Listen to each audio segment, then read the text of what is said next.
Salam bagi kita semua warga jemaat GKPA dimanapun berada dan seluruh simpatisannya. Hari ini kita akan memulai hari kita, dan sebelum kita mulai hari baru ini, kita akan disuguhkan oleh kebenaran firman Tuhan. Sebelum kita merenungkannya, kita bersatu dalam doa. Damai sejahtera Allah yang melampaui segala akal, itulah yang memelihara hati dan pikiranmu dalam Kristus Yesus Tuhan kita. Amin. Kita akan membaca firman Tuhan yang akan menjadi bahan renungan bagi kita hari ini, yang tertulis dalam kitab Roma pasal 10 ayat 21. Tetapi tentang Israel ia berkata, "Sepanjang hari aku telah mengulurkan tanganku kepada bangsa yang tidak taat dan yang membantah. Sepanjang hari aku telah mengulurkan tanganku kepada bangsa yang tidak taat dan yang membantah." Demikian firman Tuhan. Yang berbahagia ialah mereka yang mendengar serta memelihara kebenaran firman Tuhan. Tema yang akan kita renungkan hari ini ialah Tuhan mengulurkan tangannya sepanjang hari. Tuhan mengulurkan tangannya sepanjang hari. Mengulurkan tangan itu mempunyai sebuah arti undangan. Kalau kita mengatakan mari, itu berarti kita mengundang orang. Sambil mengulurkan tangan kita, itu berarti kita sedang mengajak orang, mengundang orang untuk ikut serta kita. Supaya kita bersama dia, berjalan bersamanya, berpikir bersamanya, tertawa bersamanya, atau juga mengalami duka bersamanya. Kalau kita mengatakan aku mengulurkan tangan untukmu, itu berarti kita memberi hati untuk menolong dia, untuk bersama dengan dia. Jadi Yesus mengatakan bahwa aku mengulurkan tanganku sepanjang hari kepada bangsa Israel. Ini hampir sama dengan Amsal 1 ayat 24 yang mengatakan, oleh karena kamu menolak ketika aku memanggil dan tidak ada orang yang menghiraukan ketika aku mengulurkan tangan. Nah, yang menarik dari teks hari ini yang kita baca tadi adalah ketika Tuhan mengulurkan tangan sepanjang hari, umatnya tidak menerimanya, tetapi menolaknya. Bahkan melawannya, tidak mau ikut serta Tuhan. Ini yang kita lihat dari teks ini. Tuhan mengulurkan tangannya untuk membawa bangsa Israel menikmati kemuliaannya, menikmati kasih karunia-Nya. Namun bangsa Israel menolak uluran tangan Tuhan itu. Bangsa Israel memberontak kepada Allah. Ini yang menarik kita lihat dari teks ini. Ketika Allah mengulurkan tangannya atas hidup orang Israel, apakah tanggapan mereka? Dalam teks menolaknya. Lalu kepada kita sekarang, seandainya Tuhan mengulurkan tangannya kepada kita, apa tanggapan kita? Bagaimana respon kita? Apakah kita menanggapinya atau ikut memberi tangan untuk bersama Tuhan, berjalan bersama Tuhan? Atau sama seperti orang Israel dulu menolaknya atau memberontak kepadanya? Di zaman sekarang banyak orang yang tidak hanya menolak Tuhan tapi mendepak Tuhan atau mendepak Kristus secara perlahan-lahan dan menggesernya dengan kemajuan teknologi. Orang lebih suka sekarang menyayangi gadgetnya atau menyayangi hartanya, mobilnya, rumahnya, vas bunga yang mahal di rumahnya, daripada menyayangi Tuhan, memberi waktu untuk Tuhan, menyambut tangan Tuhan setiap hari. Dia bangun tidur langsung menyeka vas bunganya yang mahal. Bangun tidur langsung menyambut handphonenya, membaca berita-berita, bukannya membaca firman Tuhan. Padahal ketika kita bangun tidur, Tuhan menyambut kita selamat datang. di hari baru. Aku menyertai engkau, aku memberkati engkau. Ini yang menarik dari teks ini. Setiap hari Tuhan mengulurkan tangannya. Apa respon kita?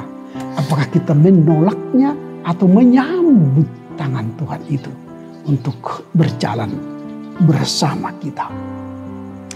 Nah, hari ini kita membaca bahwa sepanjang hari Yesus mengulurkan tangan kepada bangsa Israel, tetapi orang Israel tidak taat dan membantahnya. Akibatnya apa?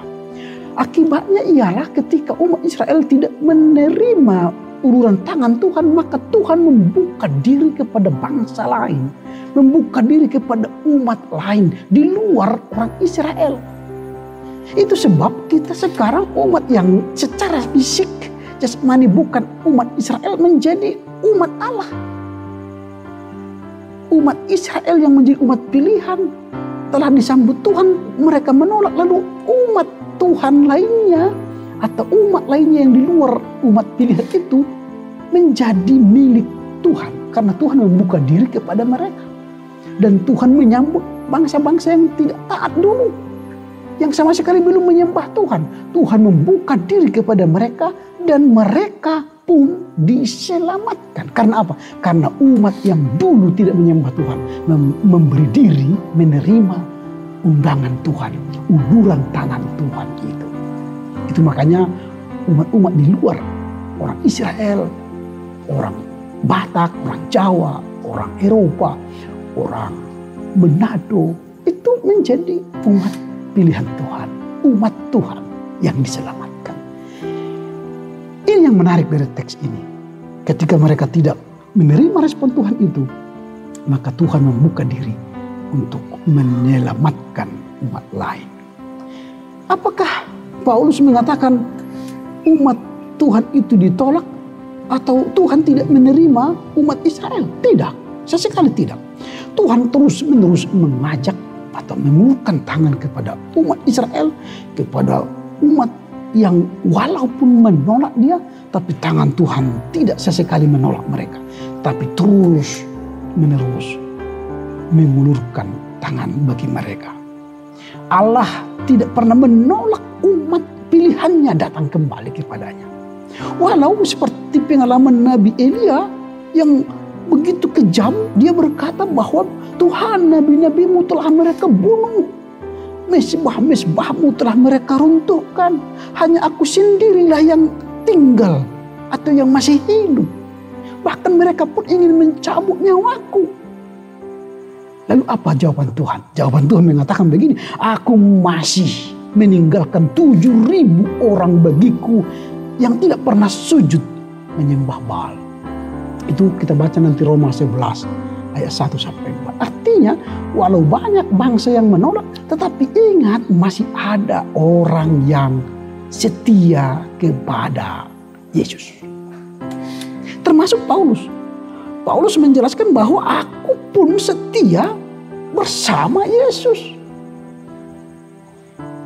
Masih ada orang yang taat menyembah Yesus untuk mengikutinya.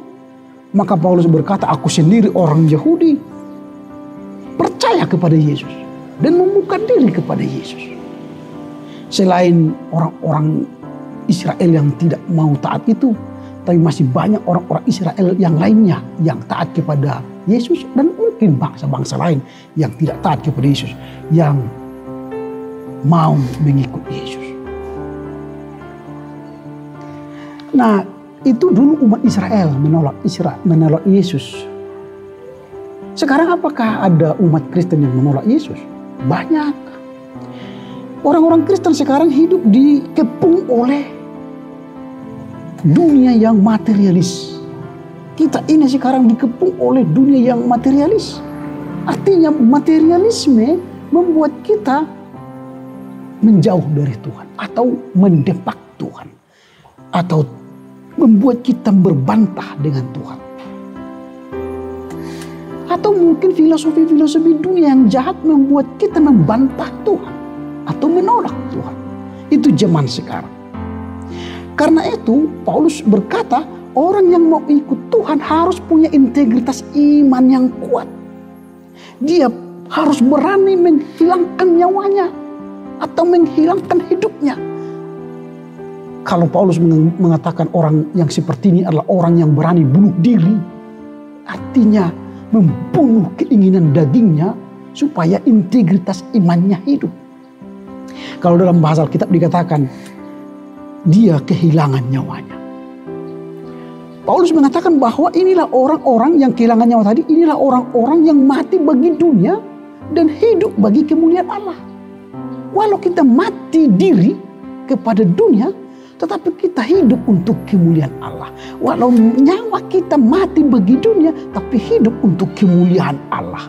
Dengan demikian Paulus mengatakan kita dapat mempersembahkan hidup kita secara penuh dan benar kepada Tuhan. Jika apa? Jika kita mati bagi dunia, bunuh diri bagi dunia, bunuh diri bagi materialisme misalnya, atau mati diri bagi materialisme, kita hidup bagi kemuliaan Tuhan. Kita tidak dikuasai oleh materialisme, tidak dikuasai oleh filsafat dunia yang menyesatkan, tapi kita dikuasai oleh iman yang benar, firman Allah yang hidup. Hari ini Tuhan mengulurkan tangannya bagi kita. Apakah kita mau menyambut uluran tangan Tuhan itu? Jika ya, maka milikilah integritas iman yang baik.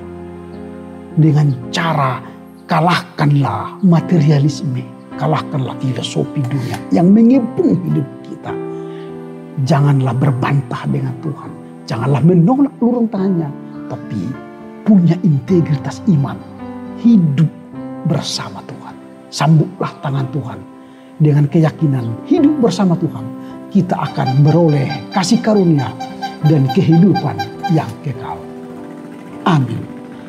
Kita bersatu dalam doa. Terpujilah Engkau Bapa, karena Engkau mengajarkan bahwa setiap hari Engkau mengulurkan tangan bagi kami. Ajar kami untuk terus mau mengikut Engkau dan menyambut undangan-Mu, supaya kami hidup bersama Tuhan, punya integritas iman, melawan hidup yang mengepung kami, materialisme dan filsafat dunia. Kami mati bagi dunia materialisme, mati bagi filsafat dunia yang menyesatkan, tapi kami punya iman yang hidup, yaitu bersama Yesus. Terpujilah Engkau Bapa, kekal sampai selama-lamanya di dalam Yesus Kristus.